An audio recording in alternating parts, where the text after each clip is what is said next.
নিজেদের সবজি বাগান থেকে সবজি তুলে রান্না করার একটা আলাদাই আনন্দ বস। যাদের যাদের আছে, যারা যারা এই ফিলিংসটা জানো, তারাই একমাত্র জানবে যে কতটা সুন্দর লাগে।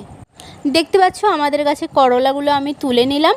আর সন্ধেবেলা আমি আর হাজব্যান্ড বেরিয়েছিলাম একটা ফার্নিচারের দোকানে। এখানে দুজনে রেডি হয়ে গেছি, রেডি হয়ে বেরিয়ে পড়লাম ফার্নিচারের দোকানে। তো আমাদের বাড়িতে একটা নতুন সদস্য আসতে চলেছে, সেটাই দেখতে গিয়েছিলাম আমরা দুজনে। তো প্রথমে আমরা দেখে ফাইনাল করে এসেছিলাম যে এটা নেব। তো আমার তো যেই দারুণ আনন্দ লেগে গেছে, চারিদিকে এত ফার্নিচার, এত সমস্ত কিছু, একটা ছাদের তলাতেই এত কিছু। তো দেখতে পাচ্ছ আমি ক্যামেরা নিয়ে কিন্তু এখানে নিজের ফটোও তুলছি, তার সাথে এই ফার্নিচারগুলোও ফটো তুলে নিচ্ছি। বাড়ি ফেরার সময় কিছু জিনিসপত্র কেনাকাটি করে আমরা চলে এলাম বাড়ি। আর ভিডিও ভালো লাগলে অবশ্যই like, comment, share and subscribe করে দিও। বাই, দেখা হচ্ছে নেক্সট ভিডিওতে।